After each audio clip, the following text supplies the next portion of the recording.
Assalamualaikum warahmatullahi wabarakatuh. Perkenalkan saya Angga Firmanda, NIM 2525411. Saya dari kelompok 3 akan menyampaikan materi konsep dasar pembelajaran kooperatif dan pembelajaran kooperatif menurut para ahli.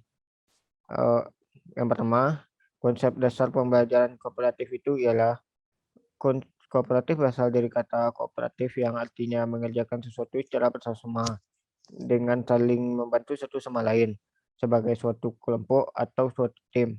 Pembelajaran kooperatif atau biasa disebut dengan cooperative learning adalah suatu metode pembelajaran atau strategi dalam belajar dan mengajar yang menekankan pada sikap atau perilaku bersama dalam mengerjakan suatu pekerjaan. Dengan kata lain, pembelajaran dilakukan dengan membuat sejumlah kelompok dengan jumlah peserta didik 2 sampai 5 anak yang bertujuan untuk saling memotivasi antar anggotanya untuk saling membantu agar tujuan dapat tercapai secara maksimal.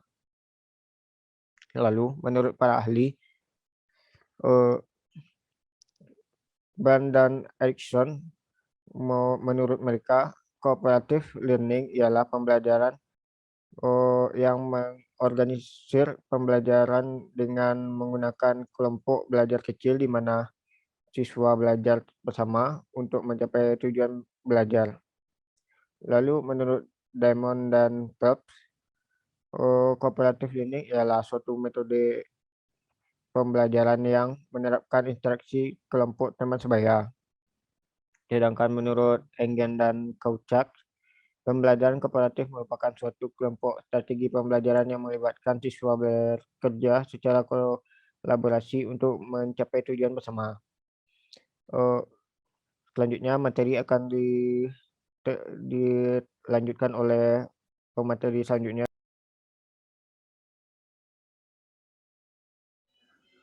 Assalamualaikum warahmatullahi wabarakatuh. Saya Indrahani Putri akan menjelaskan materi tentang karakteristik model pembelajaran kooperatif. Menurut Arens, pembelajaran yang menggunakan model pembelajaran kooperatif memiliki ciri-ciri sebagai berikut. 1. Siswa bekerja dalam tim untuk mencapai tujuan belajar. 2. Tim-tim itu terdiri atas siswa-siswa yang berprestasi rendah, sedang, dan tinggi. 3. Jika memungkinkan, tim-tim itu terdiri atas campuran ras, budaya, dan gender. 4. Sistem rewardnya berorientasi kelompok maupun individu. Sedangkan menurut Suyanti, karakteristik pembelajaran kooperatif dapat dijelaskan sebagai berikut. A. Pembelajaran secara tim. Tim merupakan tempat untuk mencapai tujuan. Oleh karena itu, tim harus mampu membuat siswa belajar. Semua anggota tim harus saling membantu untuk mencapai tujuan pembelajaran. B. Didasarkan pada manajemen kooperatif, pembelajaran memerlukan perencanaan yang matang agar proses pembelajaran berjalan secara efektif. Pembelajaran menunjukkan bahwa pembelajaran kooperatif harus dilaksanakan sesuai dengan perencanaan melalui langkah-langkah pembelajaran yang sudah ditentukan, termasuk ketentuan-ketentuan yang sudah disepakati bersama. Oleh sebab itu, perlu diatur tugas dan tanggung jawab setiap anggota kelompok. C. Kemauan untuk bekerja sama. Keberhasilan pembelajaran kooperatif ditentukan oleh keberhasilan secara kelompok. Oleh sebab itu, setiap anggota ditanamkan perlu saling membantu. D. Keterampilan bekerja sama.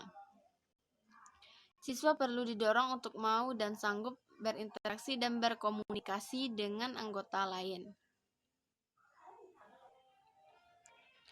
Selanjutnya, prinsip-prinsip pembelajaran kooperatif. Prinsip ketergantungan positif.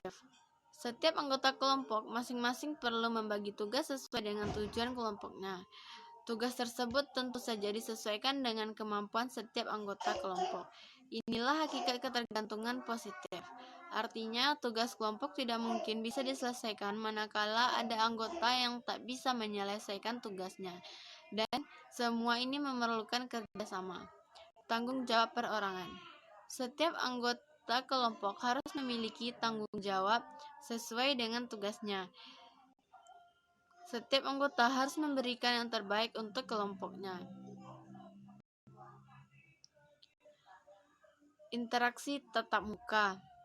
Interaksi tatap muka akan memberikan pengalaman yang berharga kepada setiap anggota kelompok untuk bekerja sama, menghargai setiap perbedaan, memanfaatkan kelebihan masing-masing anggota, dan mengisi kekurangan masing-masing.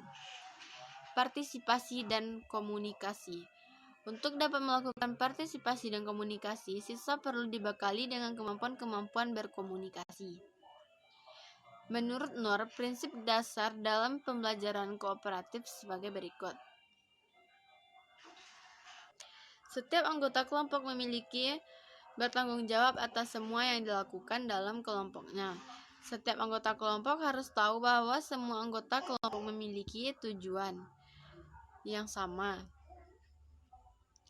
Setiap anggota kelompok harus berbagi tugas dan bertanggung jawab yang sama di antara anggota kelompok. Setiap anggota kelompok akan dievaluasi. Setiap anggota kelompok berbagi kepemimpinan dan membutuhkan keterampilan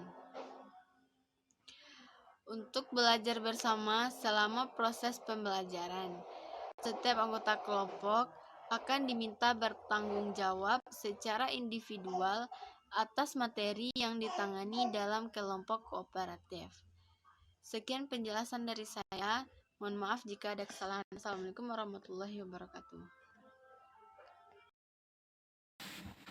Assalamualaikum warahmatullahi wabarakatuh. Saya Alina Lestari, NIM 2520117. Kali ini saya akan membahas mengenai prosedur pembelajaran kooperatif beserta dengan kelebihan dan kekurangannya. Yang pertama yaitu prosedur pembelajaran kooperatif. Prosedur pembelajaran kooperatif terdiri dari 1. Yaitu menyampaikan tujuan serta memotivasi siswa. Guru menyampaikan tujuan pembelajaran dan mengomunikasikan kompetensi dasar yang akan dipelajari selama kita belajar pembelajaran tersebut. Yang kedua, yaitu adanya penyajian informasi. Guru sebelum memasuki pembelajaran memberikan sebuah informasi atau memberikan sebuah pokok-pokok pembelajaran akan disampaikan terlebih dahulu. Yang ketiga, yaitu mengatur siswa menjadi kelompok belajar. Yang keempat, membimbing kelompok belajar. Guru memotivasi dan memfasilitasi pekerjaan siswa dalam kelompok belajar. Yang kelima, yaitu adanya evaluasi. Guru mengevaluasi hasil belajar tentang materi pembelajaran yang telah diterapkan. Yang selanjutnya yaitu memberikan suatu penghargaan. Guru menghargai hasil belajar individu maupun kelompok. Yang selanjutnya yaitu kita membahas mengenai prosedur pembelajaran kooperatif menurut Sanjaya. Yang pertama yaitu ada penjelasan materi. Tahap penjelasan diartikan sebagai proses penyampaian pokok-pokok materi pelajaran sebelum siswa belajar dalam suatu kelompok maupun mandiri. Yang kedua yaitu belajar dalam kelompok. Setelah guru menjelaskan gambaran umum tentang pokok-pokok materi pelajaran, siswa diminta untuk belajar pada kelompoknya masing-masing yang telah dibentuk. Pengelompokan dalam pembelajaran kooperatif ini bersifat heterogen, artinya dibentuk berdasarkan perbedaan-perbedaan setiap anggotanya baik gender, latar belakang, sosial ekonomi, dan etnik, serta kemampuan akademik. Yang ketiga yaitu adanya penilaian. Penilaian dalam pembelajaran kooperatif bisa dilakukan dengan tes maupun kuis. Tes atau kuis dilakukan secara individual maupun secara kelompok. Tes individual nantinya akan memberikan informasi kemampuan setiap siswa, dan tes kelompok akan memberikan informasi kemampuan setiap kelompok. Hasil akhir dari pekerjaan tersebut akan dibagi dua. Selanjutnya yaitu pengakuan tim. Pengakuan tim adalah penetapan tim yang dianggap paling menonjol atau tim paling berprestasi untuk kemudian diberikan sebuah penghargaan. Pengakuan dan pemberian penghargaan tersebut diharapkan dapat memotivasi tim lain untuk terus berprestasi atau terus bekerja keras untuk meningkatkan prestasi mereka. Yang selanjutnya yaitu mengenai kelebihan pembelajaran kooperatif sebagai suatu strategi pembelajaran, yaitu ada yang pertama, siswa tidak terlalu menggantungkan diri pada guru, akan tetapi dapat menambah kepercayaan kemampuan berpikir, menemukan informasi dari berbagai sumber, dan belajar dengan siswa yang lainnya.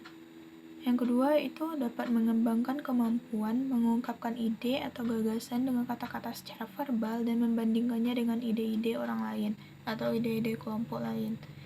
Yang ketiga yaitu dapat membantu anak untuk menyadari akan keterbatasan yang mereka miliki. Yang keempat yaitu dapat membantu memberdayakan setiap siswa untuk lebih bertanggung jawab dalam belajar. Yang kelima, pembelajaran kooperatif meningkatkan suatu prestasi akademik sekaligus kemampuan sosial. Dikarenakan di dalam kemampuan sosial kita diwajibkan atau diharuskan untuk berkomunikasi secara berkelompok. Yang selanjutnya yaitu dapat mengembangkan kemampuan siswa untuk menguji ide dan pemahaman sendiri, menerima umpan balik, serta dapat meningkatkan kemampuan siswa menggunakan informasi dan kemampuan belajar abstrak tersebut menjadi suatu yang nyata. Yang selanjutnya yaitu interaksi selama kooperatif berlangsung, dapat meningkatkan motivasi dan memberikan rangsangan untuk belajar. Adapun kekurangan pembelajaran kooperatif sebagai suatu strategi pembelajaran, diantaranya yaitu bagi siswa yang pandai, mereka akan merasa terhambat oleh siswa yang dianggap kurang memiliki kemampuan. Akibatnya, keadaan seperti ini dapat mengganggu pekerjaan yang lain atau kerjasama antar kelompok yang lain. Kemudian, penilaian dalam pembelajaran kooperatif didasarkan pada hasil kelompok. Namun, yang demikian, guru perlu menyadari bahwa sebenarnya hasil atau prestasi yang diharapkan adalah prestasi setiap individu siswa, bukan secara kelompok. Kemudian, adanya keberhasilan pembelajaran kooperatif dalam upaya mengembangkan kesadaran kelompok memerlukan periode waktu yang cukup panjang. Hal ini tidak mungkin dapat tercapai hanya dengan satu kali atau sekali penerapan strategi saja, melainkan membutuhkan banyak sekali macam strategi. Kemudian, yang selanjutnya yaitu dalam kemampuan bekerja sama. Dalam kemampuan ini sangat penting untuk siswa, akan tetapi banyak aktivitas dalam kehidupan yang didasarkan kepada kemampuan secara individual. Oleh karena itu, idealnya pembelajaran kooperatif selain siswa belajar bekerja sama, siswa juga harus belajar bagaimana membangun suatu kepercayaan dengan kelompok kita agar suatu pembelajaran itu tidak terhambat atau tidak terhalang. Sekian penjelasan dari saya. Terima kasih. Assalamualaikum warahmatullahi wabarakatuh.